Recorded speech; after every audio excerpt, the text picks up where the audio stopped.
नमस्कार, स्वागत है आप सभी का आपके अपने यूट्यूब चैनल दास शिक्षा कैपिटल पे। आज का जो हमारा निबंध है बहुत अच्छा निबंध है, मेरे राम का मुकुट भीग रहा है।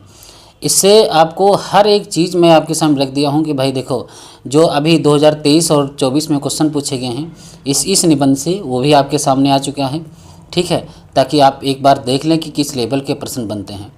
दूसरा, फिर उसके बाद इसके फैक्ट जो है, इसमें फैक्ट्स हैं निबंध के, फिर विद्या निवास के बारे में है कुछ जानकारी आपको मिल जाएगी यहाँ पे। यानी ये एक पढ़ाने का मेरा एक तरीका रहा है कि आप मेरी क्लास से बाहर एग्ज़ाम में कुछ मिलने वाला नहीं है। फिर रामचंद्र तिवारी ने इनके बारे में क्या कहा है वो भी यहाँ पे मिल जाएंगे। इनके सारे जितने निबंध हैं अभी तक जो रामचंद्र तिवारी में मिल सके वो भी मैंने यहाँ पे रख दिया है, रामचंद्र तिवारी का पेज। और फिर उसके बाद में जब हम आगे बढ़ेंगे तो दिखाते हैं हम आपको किस प्रकार से कि अपनी बात जो भूमिका में ये क्या कहते हैं, फिर इसके विषय वस्तु क्या है, फिर महत्वपूर्ण तथ्य जो निबंध के सारा फैक्ट्स यहाँ पे जाके आपके सामने मैंने रख दिया है। ठीक है, ये सब फैक्ट्स ही चल रहा है, ये फैक्ट्स चल रहा है। फिर भवभूति की जो पंक्तियाँ थी, फिर यहाँ से आपका संपूर्ण निबंध है। यानी शुरू से लगा के अंत तक अगर आप मेरी क्लास के बने रहते हैं तो इस निबंध से कुछ पूछा जाएगा। आपकी इस एक ही क्लास से आपको इस निबंध के अलावा कुछ पढ़ना ही नहीं है, इस क्लास के अलावा।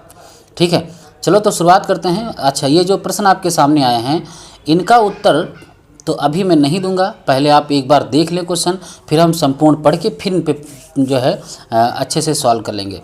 देखो, क्वेश्चन दिया है कि भाई प्रकाशन वर्ष की दृष्टि से विद्या निवास मिश्र के निबंध संग्रहों का सही अनुक्रम क्या है। एक तो लागो रंग हरी और परंपरा बंधन नहीं, आंगन का पंछी बंजारा मन, छितवन की चाह। उसके बाद में ये इसका उत्तर है। फिर अगला प्रश्न, मेरे राम का मुकुट भीग रहा है, निबंध की पंक्तियों के सही अनुक्रम पर विचार करना है। सबसे पहला है कि बचपन में दादी जाते वहाँ गीत गाती, मेरे घर से बाहर जाने पर विदेश में रहने पर वे यही गीत विहल होकर गाती। कथनों को आपको ध्यान रखना है। अभी 2-3 रात पहले मेरे एक साथी संगीत कार्यक्रम सुनने के लिए 9 बजे रात गए, साथ में जाने के लिए मेरे एक चिरंजीव ने और मेरी एक मेहमान महानगरी वातावरण में पली कन्या ने अनुमति मांगी। एक कथन। दूसरा, और इतने में पूरब से हल्की उजास आती है और शहर के इस शोर भरे बियाबान में चक्की के स्वर के साथ चढ़ती उतरती चंद सरगीत हल्की सी सिहरन पैदा कर जाती हैं।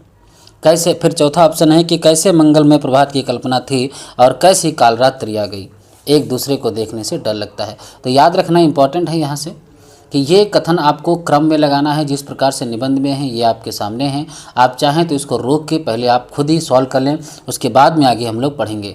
प्रकाशन वर्ष की दृष्टि से विद्या निवास मिश्र के निबंध का सही अनुक्रम बताना है। पहला है, मैंने सिल पहुँचाई, तमाल के झरोके से शिरीष की याद आई, तुम चंदन हम पानी। ठीक है, फिर तुम चंदन हम पानी, मैंने सिल पहुंचाई, तमाल के झरोखे से शिरीष की याद आई। तो समय भी आपको याद रखना है। यहाँ से हम लोग निबंध को पढ़ते हैं कि यह निबंध मेरे राम का मुकुट भीग रहा शीर्षक संकलन से लिया गया है और इसमें कुल 17 निबंध हैं। कितने निबंध हैं भाई? 17 निबंध हैं, इंपॉर्टेंट है। देखो कौन कौन। सबसे पहला है तो मुकुट मेखला नूपुर, मुकुट मेखला नूपुर, विंध्य की धरती का वरदान, अमरकंटक की सालती स्मृति, राष्ट्रपति की छाया, बेतवा के तीर पर हुई हैं शिला सब चंद्रमुखी। याद रखना, हुई हैं शिला सब चंद्रमुखी इन्हीं का निबंध है। रेवा से रीवा आपसे पूछा जाए कि इसका निबंध है तो इसी में संग्रहित है। कलचुरियों की राजधानी गुर्गी, रुपहला धुआं, मेघदूत का संदेश, स्वाधीनता युग के कटघरे में हिंदी। ठीक है, आगे बढ़ें तो सावनी या स्वाधीनता एक निर्वासित श्यामा, अयोध्या उदास लगती है, खामोशी की झील, राधा माधव हो गयो, बालू के दूह। ये लगभग में 17 निबंध इसमें आपको संकलित मिलेंगे। ठीक है। अच्छा, अब मेरे राम का मुकुट भीग रहा निबंध विद्या निवास मिश्र के बारे में कुछ जानकारी हम लोग पढ़ते हैं कि इन पर हजारी प्रसाद द्विवेदी का प्रभाव देखा जा सकता है।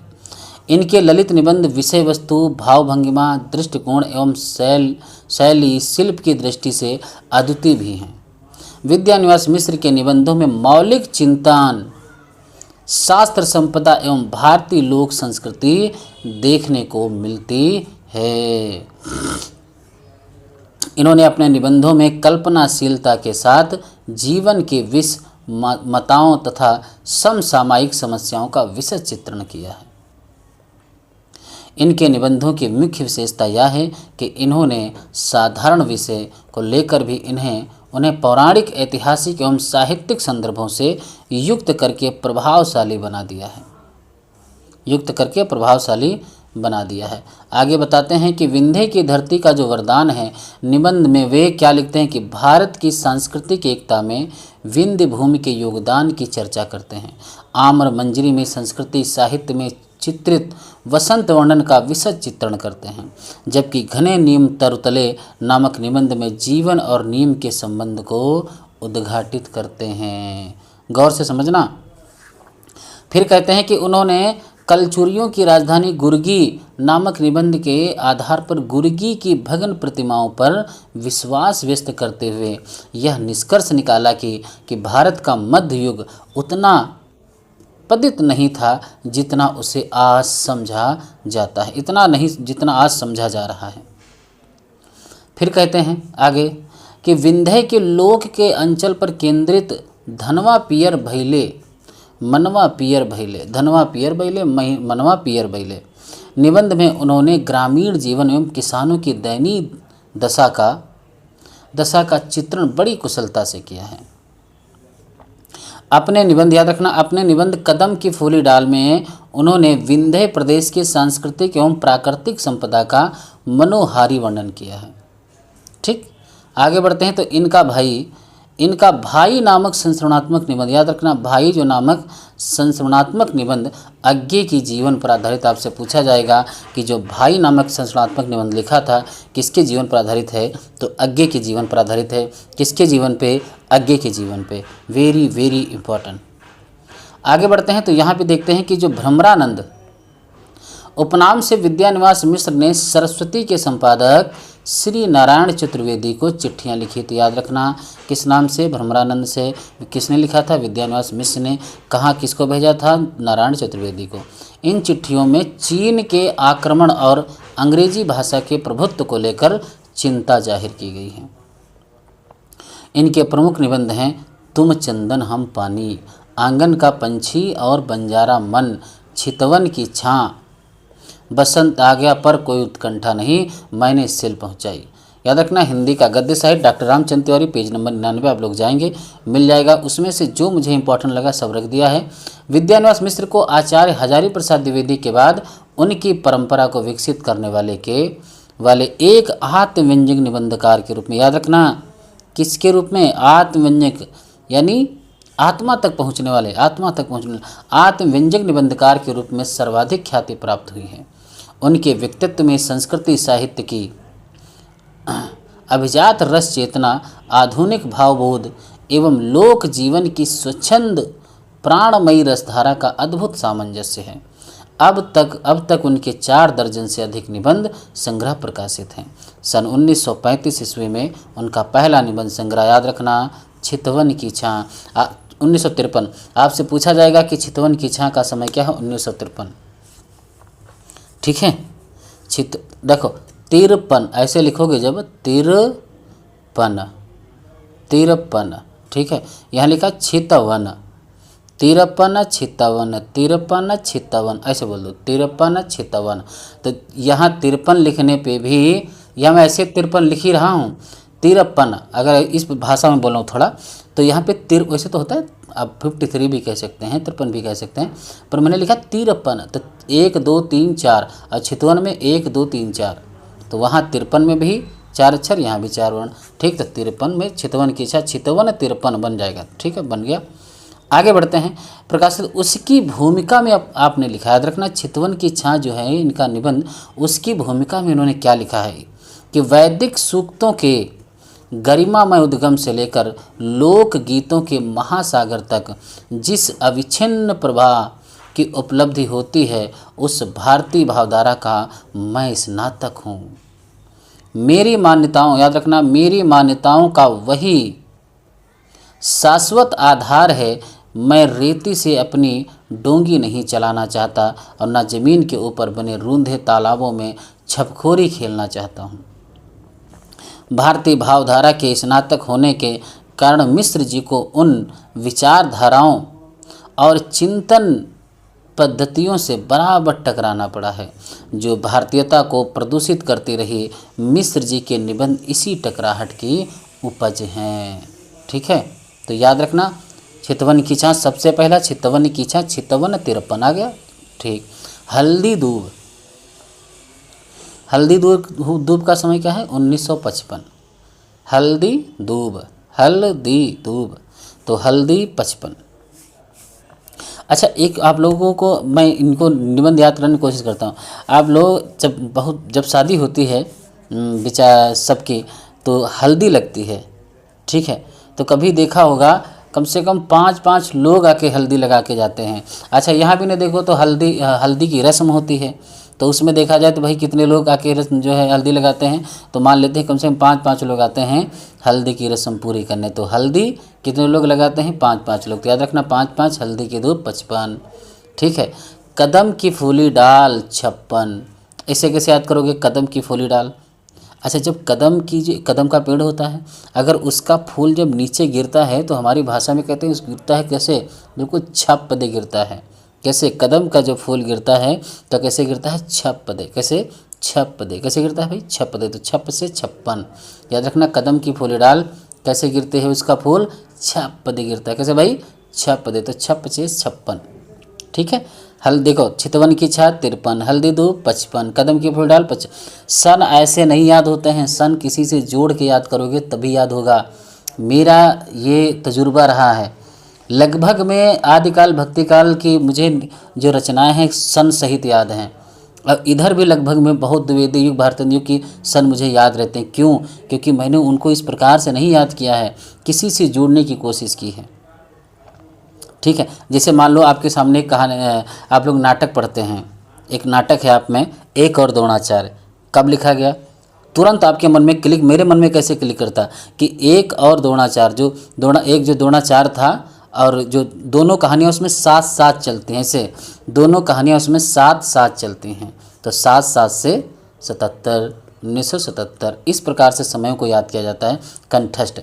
तो आप लोगों को मेरी बातों से थोड़ी सी हंसी आती होगी, अगर समझ में आ रही मेरी बात को तो कमेंट करें कि हाँ सर, समय को याद करने का एक अच्छा तरीका है कि जब हल्दी लगती है तो 5-5 लोग लगाते हैं, तो 55 हो गया। जब कदम की फूली जाए, जब कदम से ऊपर से जब फूल गिरता है तो किस प्रकार से गिरता है? छप दे गिरता है, छप छप छप करके, तो 56। अच्छा, तुम चंदन हम पानी, अच्छा तुम चंदन हो तो हम पानी, तो क्या तुम मुझे सताओगे? ये बताओ, तुम मुझे सताओगे? अगर तुम चंदन हो, मान ले ठीक है भाई तुम चंदन हो हम पानी हैं, तो तुम हमको सताओगे? अरे तुम नहीं सताओ मुझे। ठीक है, तो सताओ से 57, तुम चंदन हम पानी 57। ठीक है, तुम चंदन हम पानी का समय क्या है 57, हल्दी दूब 55, कदम की फूल डाल 56, तुम चंदन हम पानी 57, अगर चितवन की छाछ 53। एक क्रम से बनाते चले जाओ। आगे बढ़ते हैं, आंगन का पंछी और बंजारा मन। ठीक है, आंगन का पंछी और बंजारा मन। ठीक है, आंगन का पंछी, यहाँ पे पंछी शब्द आ रहा है, इससे जोड़ो पंछी। पंछी में जो ये छा है आपको थोड़ा 6 टाइप का नज़र आ रहा होगा। ठीक है, और इसी को ऐसे लिख दो तो ये 3 टाइप का नज़र आ रहा होगा, तो 6 3 यानी 63। आंगन का पंछी और बंजारा मन का समय क्या है? 1963 है। क्या है? 1963। इम्पॉर्टेंट है, आंगन का पंछी और बंजारा मन 1963 में लिखा गया। तो फिर से चितवन की छाछ 1953, हल्दी दूब 1955, कदम की फूली डाल 56, तुम चंदन हम पानी 57, आंगन पंछी और बंजारा मन 63। एकदम कंठस्थ हो जाएगा समय। अच्छा, आगे बढ़ते हैं, मैंने सिल पहुँचाई। सिल समझते हो आप लोग क्या किसे कहा जाता है? हालांकि इसमें अर्थ अलग है, पर इसको समय याद करने के लिए इस प्रकार से, कभी आप लोग दुकान पे गए होंगे एक सिल लेने, सिल जानते हैं सब लोग, जैसे घड़ी की भी सिल होती थी पहले। ठीक है, तो आपके सामने दुकानदार बहुत सारी सिल एक सामने आपके सामने रख दे, तो उसमें से क्या करोगे? जो अच्छी होगी उसको अलग करोगे, तो उसी को हमारे गाँव के शब्दों में कहते हैं छाँटना।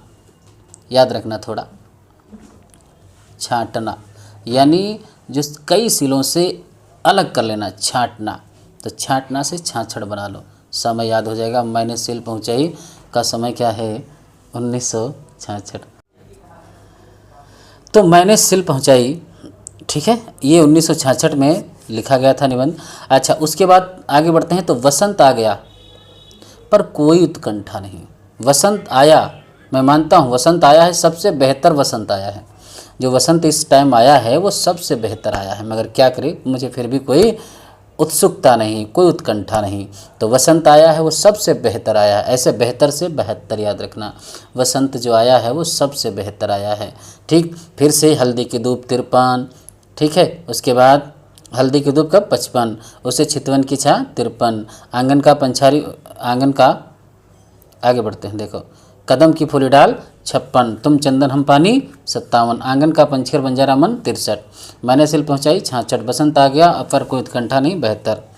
आगे, मेरे राम का मुकुट भीगा, हर व्यक्ति को पता होगा मेरे राम का मुकुट भीगा 1974 में लिखा गया है ये निबंध। कटीले तारों के आर पार 76, कटीले तारों के आर पार 76, ठीक है।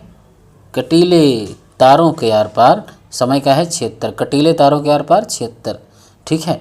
इससे बनेगा नहीं, 7-6 बना लो, कटीले तारों के आर पार 7-6। परंपरा बंधन नहीं है, ये भी तो भाई कटीले तार परंपरा बंधन, जब कटीले तार होंगे उसमें आप बंध सकते हैं, याद रखना। तो समय क्या है भाई 76 याद रखना। तो कटीले तार और परंपरा बंधन नहीं, ये 76 में लिखा गया है, याद रखना। परंपरा बंधन नहीं और कटीले तारों के आर पार 76 में लिखा गया है, समय याद रखना। आगे, कौन तू फुलवा बीननहारी, ये इसका समय बड़ा पूछा जाता है, ये रचना भी बड़ा पूछी जाती है कि कौन तू फुलवा बीननहारी, ठीक है। 80, समय क्या है भाई इसका 80। कौन तू फुलवा ऐसी बीननहारी, ऐसे बना लो, ये फुलवा फूल मतलब फूल, ठीक है। जो फूल है ऐसे कौन बीनता है, याद रखना, फूल ऐसे, ऐसे से 80, ऐसे कौन बीनता है, फुलवा तू बीननहारी 1980। निज मुख मुकुर 81, भ्रमरानंद के पत्र 81, अस्मिता के लिए 81, तमाल के झरोके से 81, यहाँ से आप पूछे जा चुके हैं सब 81।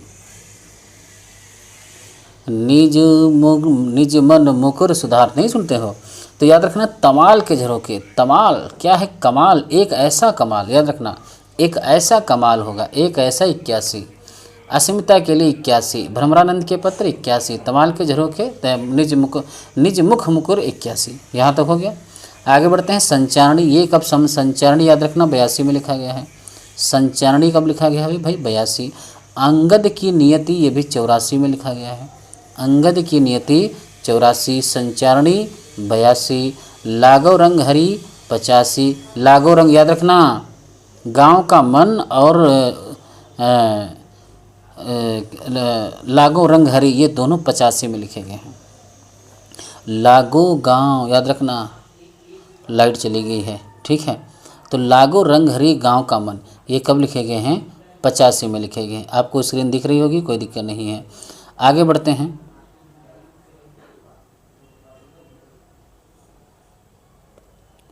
हाँ, अब देखो, लागो रंग हरी, लागो रंग हरी 85 और गांव का मन ये भी 85 में आया है। नरेंद्र और चुनौती 88, ठीक है। लागो रंग हरी 85 याद रखना, गांव का मन 85। फिर शेफाली झर रही है, शेफाली झर रही है, याद रखना, शेफाली झर रही है, ये कब लिखा गया 89 में। भाव पुरुष श्री कृष्ण 1990, भाव पुरुष श्री कृष्ण स्वयं 91, याद रखना, सोहम 91। जीवन अलभ्य और जीवन सौभाग्य ये भी कब लिखा गया है 91 में। समय को थोड़ा याद रखना। देश धर्म और साहित्य कब लिखा गया भाई 92 में, इम्पॉर्टेंट। नदी नारी और संस्कृति ये कब लिखा गया है 93। फागुन दुईरे दिना, ये इसको नहीं भूलना है 94, फागुन दुईरे दिना 94, फागुन दुईरे दिना 94, ठीक। बूंद मिले सागर में ये भी 94, पीपल के बहाने 94, तो ये इतने निबंध 94 में लिखे। फागुन दुईरे दिना, बूंद मिले सागर में, पीपल के बहाने 94। सीरीज़ की याद आई, आपको नहीं भूलना है, ये 95 में आई है। सीरीज़ की याद जो आई है वो 95 याद आई है। भारतीय चिंतन धारा 95, साहित्य का खुला आकाश 96, तंत्र कला और आस्वाद 96, समय याद रखना। आगे लोक और लोक का स्वर ये 2000 में आया है। गिर रहा है आज पानी, याद रखना, आज गिर रहा है पानी, आज पानी गिर रहा है, बहुत पानी गिर रहा है, रात भर गिरता रहा है, प्राण मन घिरता रहा है, अब सवेरा हो गया है, कब सवेरा हो गया है, ठीक से मैंने न जाना। ये पंक्ति आज पानी गिर रहा है, ये भवानी प्रसाद मिश्र की है। इन्होंने गिर रहा है आज पानी, ये निबंध है, बहुत इम्पोर्टेंट है। आज पानी गिर रहा है, देखो आज पानी गिर रहा है, ये अगर ऐसे लिखा जाएगा आज पानी गिर रहा है तो भवानी प्रसाद मिश्र की कविता है। और गिर रहा है आज पानी 2001 में निबंध लिखा इन्होंने। स्वरूप विमर्श 2001, रथ यात्रा 2002। अच्छा रथ यात्रा, यात्रा ऐसे होना चाहिए भाई, रथ जो रथ की यात्रा होता है उसमें ज़्यादातर 2 ही लोग होते हैं। गांधी का करुण रस 2002, जसोदा के नंदन 2002। बहुत निबंध इन्होंने जी भर के निबंध लिखा है। थोड़ी सी जगह दें 2004। कितने मोर्चे आपको नहीं है भाई, कितने मोर्चे याद रखना है, कितने मोर्चे 2007 में लिखा है। ठीक है, जब मोर्चे सात में निकलते हैं।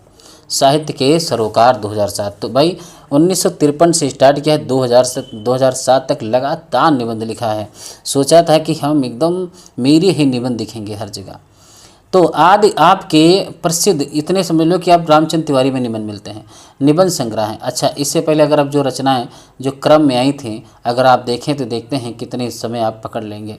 ठीक है, देखते हैं। देखो यहाँ आपके सामने आ गया, आपके सामने आया था लागो रंग हरी, ये कब आया था? 1985 में आया था, बना दिया। ठीक, आंगन का पंछी बंजारा मन, याद रखना पंछी हमने कहा था 6, फिर ये 3 बन गया 63। अच्छा 1963 हो गया। चितवन की छाँ कितना बन गया? 1953। फिर हमारा परंपरा बंधन नहीं, इसको बताओ, इसका मच्छर भी लगने लगे हैं, बताइए। परंपरा बंधन नहीं, हमने कहा था कटीले तारों में बांधना है 76, याद रखना, ये हो जाएगा 1976। ठीक है, अब इसका समय लगा दो। तो सबसे पहले डी, फिर सी, अच्छा DCBA, तो कौन सा लग जाएगा? Option number B.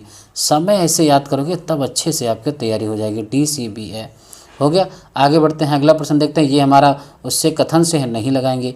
आगे देखते हैं, यहाँ निबंध था, इसमें प्रकाशन वर्ष के अनुसार हमने कहा था आपसे, याद करें जरा, कि मैंने सिल पहुँचाई, हमने कहा था 1966 में। तमाल के झरोखे से ये समय क्या था? सीरीज़ की याद आई, तुम चंदन हम पानी, ये कब समय इसका है? 1957। तो सबसे पहले तो तुम चंदन हम पानी, ठीक है। बी, अब मैंने सिल पहुंचाई, तमाल के झरोखे से सीरीज़ की याद आई, इनको बताएं। ठीक, सीरीज़ की याद आई, सीरीज़ की याद, अब तमाल के झरोखे से हमने बताया था, तमाल के झरोखे से 81, इसका समय क्या है? 1981। सीरीज़ की याद आई कब? 95 में, याद रखना 95। अब इसको मिलाइए, कौन? 66, पहले 57। तो पहले आएंगे मैंने सिल पहुंचाई, फिर तुम चंदन हम पानी, मैंने सिल पहुंचाई, फिर तुम चंदन हम पानी, तो ये तो है नहीं। ये क्या है? तमाल के झरोखे से, फिर मैंने सिल पहुंचाई 66, तुम चंदन हम पानी। अच्छा पहले तुम चंदन हम पानी आएगा 57, ठीक है, पहले तो आएगा तुम चंदन हम पानी, कहाँ गया? यही है। ठीक है, ऑप्शन नंबर बी, तुम चंदन हम पानी कब आ गया? 57 में। मैंने सिल पहुंचाई कब आ गया? 66। तमाल के झरोखे से 81, सीरीज़ की याद आई 95। ठीक, ये इसका निबंध का समय है। चलो बाकी हमारा क्वेश्चन कौन बचा? नहीं बचा, एक कथन बचा है, वो हम लोग पढ़ के बताएंगे। ठीक, चलो अब देखो, ये इसके बारे में पढ़ लिए, क्या है? आदि आपके प्रसिद्ध निबंध संग्रह। मिश्र जी जानते हैं कि भारतीय समाज परंपरा समाज रहा है। अच्छा ये तो पढ़ चुके हैं, हम लोग पढ़ चुके हैं। ठीक है, अपनी बात देखो, भूमिका में क्या कहते हैं?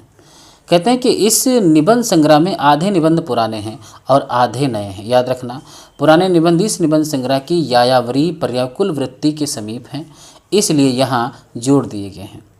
यह वैसे अद्भुत लगता है कि 17 वर्षों का अंतराल हो गया कि मैं विंध्य प्रदेश में प्रवासी की जिंदगी व्यतीत करता हुआ भी आत्मीयता पा रहा था। और एकाएक उस प्रदेश से बिछुड़ना पड़ा। उस आत्मीयता की तलाश में भीतर के जंगलों और जो है बौरान पठारों की यात्रा करता रहा हूँ।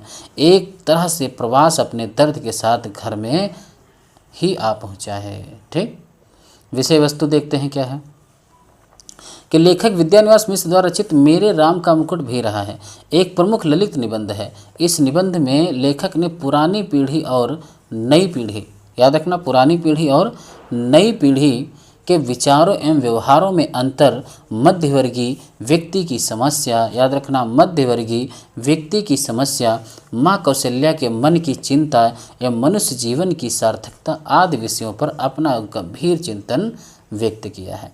अच्छा, इसके कुछ महत्वपूर्ण तथ्य देखते हैं। सबसे पहली लाइन क्या है कि महीनों से मन उदास, ये पहली लाइन। उदासी की वजह क्या थी? तबीयत ढीली थी, तनाव था, सांस की कमी और बाधाएं थी। अच्छा, जो इनके साथी थे कितने दो कब गए थे? दो तीन रात पहले गए थे। कौन सा कार्यक्रम देखने गए थे? संगीत का कार्यक्रम। ये निबंध के महत्वपूर्ण तथ्य हैं। ठीक है, मैं चलो लाइट आ गई, महत्वपूर्ण तथ्य हैं। आगे भाई कितने समय गए थे? तो 9 बजे रात को गए थे।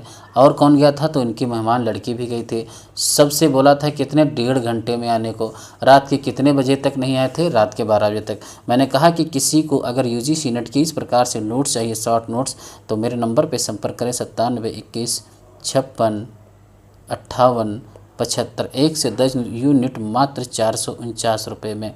ठीक है, 449 रुपये में। चलो आगे बढ़ते हैं कि ना आने पर मन में पंक्ति कौन कौन सी घूमती है कि मोरे राम के भीजे मुकुटवा, लक्ष्मण के पटुकवा, मोरी सीता के भीजे सिनुरवा, राम घर लौटी है। ये है। तो यहाँ पे कहती कि मेरे लाल को कैसा वनवास मिला था, ये दादी लेखक से कहता है। ठीक है, दादी जो है लेखक से कहती हैं। अजय छेन की जो लड़की थी लेखक की, वो कहाँ पढ़ाती थी? तो DU यानी दिल्ली यूनिवर्सिटी में विश्वविद्यालय में पढ़ाती है। लड़का क्या करता है? लड़का संकट बोध की कविता लिखता है। लाखों करोड़ों कौशल्याओं की बात याद रखना, बहुत अच्छे नोट्स बनाए हैं। काशी की रामलीला में सबसे पहले मुकुट की पूजा होती थी, सभी को पता है। ठीक है, कानन को सत अवध समाना कहा तुलसी ने, याद रखना, कानन को सत अवध समाना तुलसीदास ने कहा। चित्रकूट में कल की कुटिल कुचाल देख पड़ी थी। दुपट्टा याद रखना, प्रहरी की जागरूकता का उपलक्षण है। ठीक है, गीत है इसमें कौन सा? लागत अवध भयावनी भारी, मानव काल रात अंधियारी, ये पूछी जा चुकी है। घोर जंतु समपुर नर नारी, डर पहिए कई एक निहारी, घर मसान परिजन जन भूता, सुत हित मीत मनहु जमदूता, बागन विटम बेल कुमलाई, सरित सरोवर देखे न जाई। अयोध्या कांड से। ठीक है, 7 पंक्ति है ये और बहुत अच्छी पंक्ति है। अच्छा, जो मेहमान लड़की थी उसका नाम क्या था? तो आपको कहना है कि मेहमान लड़की का नाम कृष्णा था। दोहरा निर्वासन किसका होता है? सीता का होता है। मुकुटधारी कौन है इसमें? तो राम है। कुर्सी पर बैठे बैठे कितना समय हो चुका है? 4 बज गए। सोचो कितने अच्छे नोट्स मैंने बनाए हैं। दरवाज़ा खोलिए, ये कौन कहता है? कृष्णा कहती है।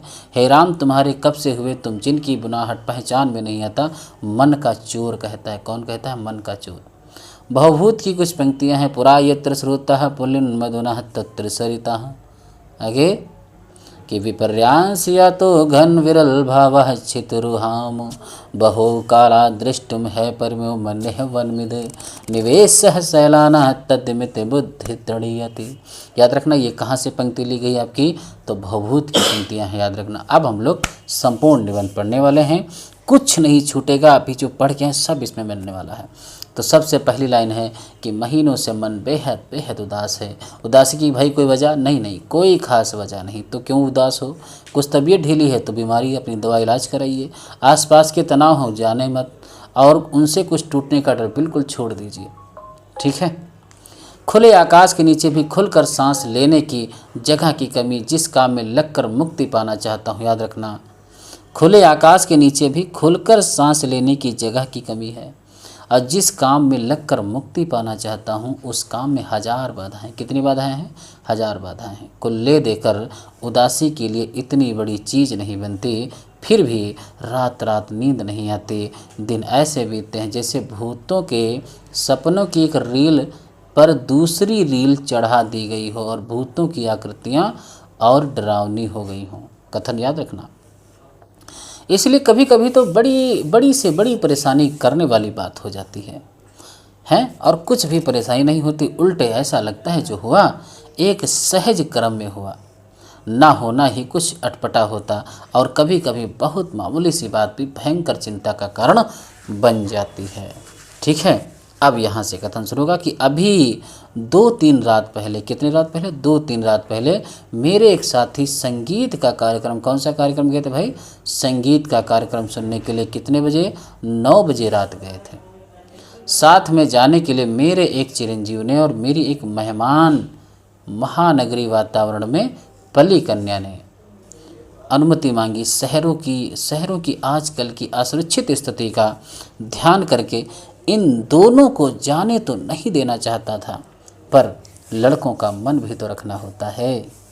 कह दिया, क्या कहा कि 1-1.5 घंटे सुनकर चलाना। वही कितने घंटे की बात की है, 1-1.5 घंटे सुनकर चलना आना। रात के कितने बज गए थे, 12 बज गए।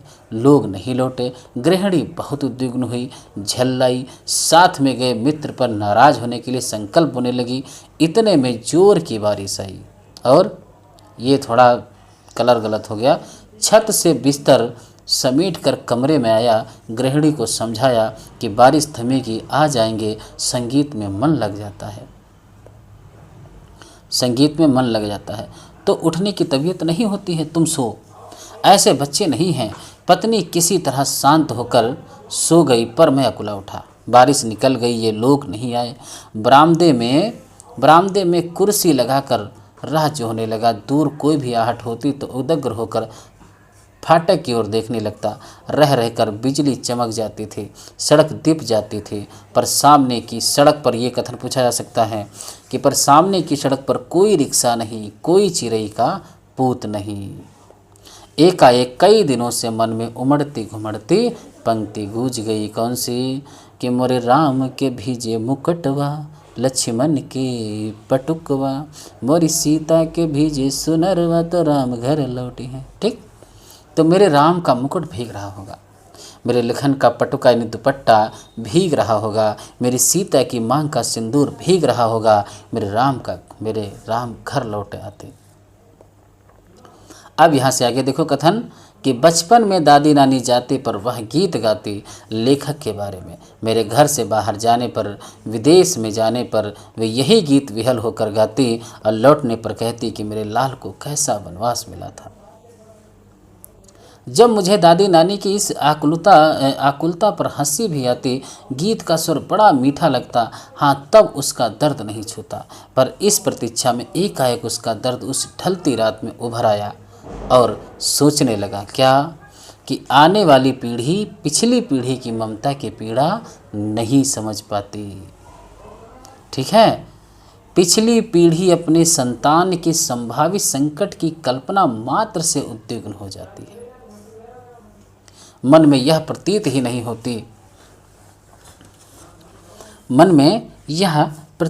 होती कि अब संतान समर्थ है, बड़े से बड़ा संकट झेल लेगी। बार बार मन को समझाने की कोशिश करता।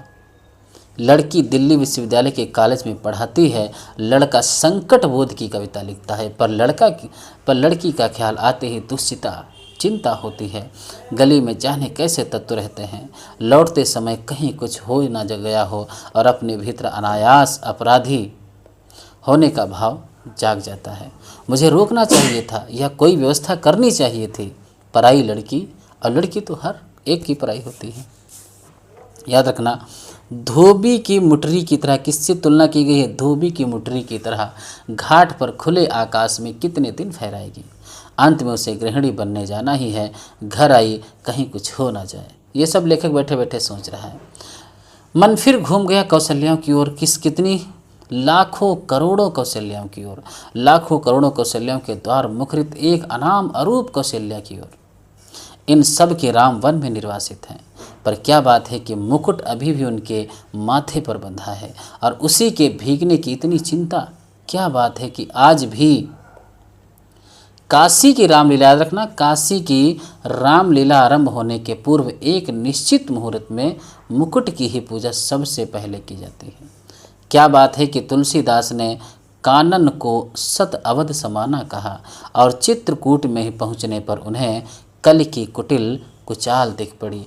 क्या बात है कि आज भी वनवासी धनुर्धर राम ही लोकमानस के राजा राम बने हुए हैं। कहीं ना कहीं इन सब के बीच एक संगीत होनी चाहिए। अभिषेक की बात चली, मन में अभिषेक हो गया और मन में राम के साथ राम का मुकुट प्रतिष्ठित हो गया। मन में प्रतिष्ठित हुआ इसलिए राम ने राज की वेश में उतारा, राज की रथ से उतरे, राज की भोग का परिहार किया, पर मुकुट तो लोगों के मन में था, कौशल्या के मातृ स्नेह में था, पर वह कैसे उतरता, वह मस्तक पर विराजमान रहा। राम भीगे तो भीगे, मुकुट ना भीगने पाए, इसकी चिंता बनी रही। राजा राम के साथ उनके अंगरक्षक लक्ष्मण का कमर बंद दुपट्टा भी, यानी प्रहरी की जागरूकता का उपलक्षण, ना भीगने पाए। और अखंड सौभाग्यवती सीता की मांग का सिंदूर ना भीगने पाए। सीता भले ही भीग जाए। राम तो वन से लौट आते हैं, सीता को लक्ष्मण फिर निर्वासित कराए, पर लोकमानस में राम की वन यात्रा अभी नहीं रुकी। मुकुट, दुपट्टे और सिंदूर के भीगने की आशंका अभी भी साल रही है। कितनी अयोध्या बसी, उजड़ी, पर निर्वासित राम की असली राजधानी जंगल का रास्ता अपने कांटों, कुसा, कंकड़, पत्थरों की वैसी ही ताज़ा चुभन लिए हुए बरकरार है। क्योंकि बहुत इंपॉर्टेंट, क्योंकि जिनका आसरा साधारण गंवार आदमी भी लगा सकता है, वे राम तो सदा निर्वासित ही रहेंगे। और उनके राजपाट को संभालने वाले भरत अयोध्या के समीप रहते हुए भी उनसे भी अधिक निर्वासित रहेंगे। निर्वासित ही नहीं, बल्कि एक काल कोठरी में बंद जिला वतनी की तरह दिन बिताएंगे। सोचते सोचते लगा कि इस देश की ही नहीं, पूरे विश्व की एक कौशल्या है जो हर बारिश में विसूर रही है। मेरे राम के भीजे मुकुटवा, मेरे राम का मुकुट भीग रहा होगा। मेरी संतान ऐश्वर्य की अधिकारिणी संतान वन में घूम रही है, उसका मुकुट, उसका ऐश्वर्य भीग रहा है। मेरे राम कब घर लौटेंगे? मेरे राम के सेवक का दुपट्टा भीग रहा है, पहरुए का कमरबंद भीग रहा है। याद रखना, पहरुए का कमरबंद भीग रहा है, उसका जागरण भीग रहा है। मेरे राम की सहचाड़ी सीता का सिंदूर भीग रहा है, उसका अखंड सौभाग्य भीग रहा है। मैं कैसे धीरज धरूं? मनुष्य की इस सनातन नियति से एकदम आतंकित हो उठा। बहुत अच्छा कथन है, बहुत अच्छा ही कथन है कि ऐश्वर्य और निर्वासन दोनों साथ साथ चलते हैं। जिसे ऐश्वर्य सौंपा जाने को है, उसको निर्वासन पहले से बता है। कथन इंपॉर्टेंट है। जिन लोगों के बीच रहता हुए सभी मंगल नाना के नाते हैं, वे मुद मंगल में ही रहना चाहते हैं, हमेशा खुश रहना चाहते हैं। मेरे जैसे आदमी को वे निराशावादी, कैसे निराशावादी समझकर बिरादरी से ही बाहर रखते हैं। डर लगता रहता है कि कहीं उड़कर उन्हें भी दुख न लग जाए। पर यहाँ से कथन, पर मैं अशेष मंगल कांक्षाओं के पीछे से झांकती हुई दुर्निवास शंकाकुल आँखों में झांकता हूँ तो मंगल का सारा उत्साह फीका पड़ जाता है और बंधनवार, यानी बंधनवार न दिखकर बटोरी हुई रस्सी की शकल में कुंडली मारे नागिन दिखती है।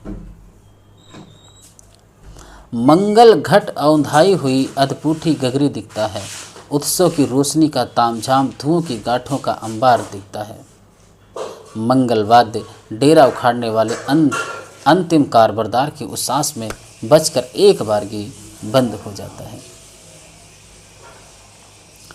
अब पंक्ति आती है, लागत अवध भयावो भारी, मानव काल रात अधियारी, घोर जंत संपूर्ण नर नारी, डर पह एक निहारी, घर मसान परिजन जन भूता, सुत हित मीत मनोह जमदूता, बागन विटप बेल कुमलाई, सरित सरोवर देख न जाई।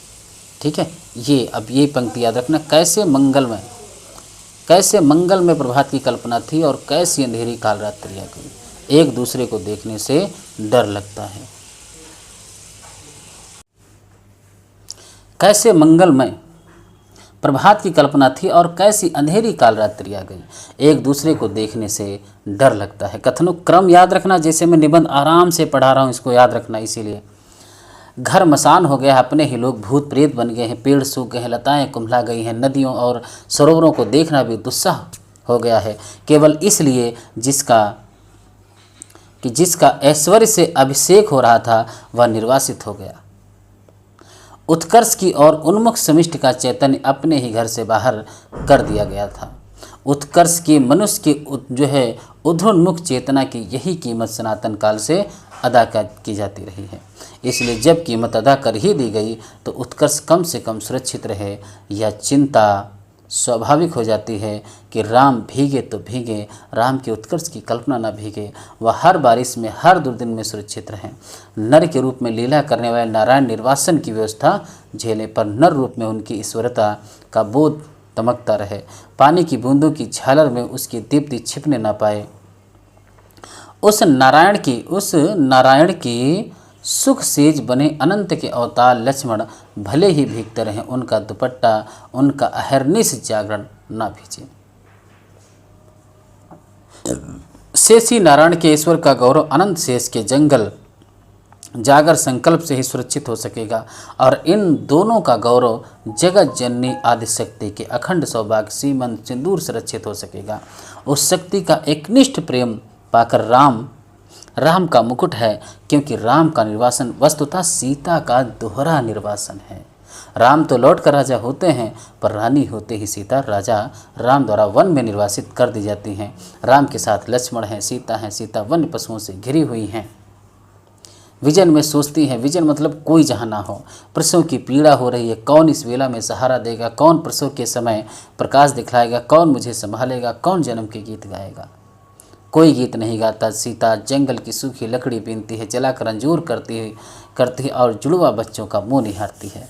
दूध की तरह अपमान की ज्वाला में चित्त कूद पड़ने के लिए उफनता है, और बच्चों की प्यारी और मासूम सूरत देखते ही उस पर पानी की छींटें पड़ जाती हैं, उफान दब जाता है। पर इस निर्वासन में भी सीता का सौभाग्य अखंडित है। वह राम के मुकुट को तब भी प्रमाणित करता है। मुकुटधारी राम को निर्वासन से बड़ी व्यथा देता है, और एक बार और अयोध्या जंगल बन जाती है। स्नेह की रसधार रेत बन जाती है, सब कुछ उलट पुलट जाता है। भवभूति के शब्दों में पहचान की बस एक निशानी बच रहती है कि दूर ऊंचे खड़े तटस्थ पहाड़, राजमुकुट में जड़े हीरों की चमक के सैकड़ों शिखर एकदम कठोर, तीखे और निर्मम। पुरा यत्र स्रोतः पुलन मधुनितः तत्र सरितः विपर्यास या तो घन विरल भाव छित विरहम बहो कालांतृष्ट है पर विमो मन्य वन मेंदे निवेशे सहलाना तत्स्मृति बुद्धि दृढ़यति। ये भवभूति की पंक्ति याद रखना। राम का मुकुट इतना भारी उठता है कि राम उस बोझ से करा उठते हैं, और इस वेदना के चीत्कार में सीता के माथे का सिंदूर और दमक उठता है। सीता का वर्चस्व प्रखर हो उठता है। कुर्सी पर पड़े पड़े यह सोचते सोचते 4 बजने को आए। इतने में दरवाजे पर हल्की सी, याद रखना यहाँ से इतने में दरवाजे पर हल्की सी दस्तक पड़ी। चिरंजीव यानी निचली मंजिल से ऊपर नहीं चढ़े सहमी हुई कृष्णा मेरी मेहमान लड़की बोली कि दरवाज़ा खोलिए। आंखों में इतनी कातरता कि कुछ कहते नहीं बना, सिर्फ इतना कहा कि तुम लोगों को इसका क्या अंदाज़ा होगा कि हम कितने परेशान रहे। भोजन दूध धरा रह गया, किसी ने भी छुआ नहीं। मुंह ढाँप कर सोने का बहाना शुरू हुआ। मैं स्वस्थ की सांस लेकर बिस्तर पर पड़ा, पर अर्धचेतन अवस्था में फिर जहाँ खोया हुआ था वहीं लौट गया कि अपने लड़के घर लौट आए, बारिश से नहीं संगीत से भीगकर। मेरी दादी नानी गीतों के राम लखन और सीता अभी भी वन भीग रहे हैं।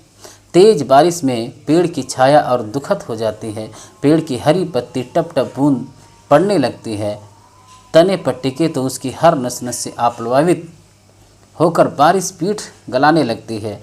जाने कब से मेरे राम भीग रहे हैं और बादल हैं कि मूसलाधार ढरकाए जा रहे हैं।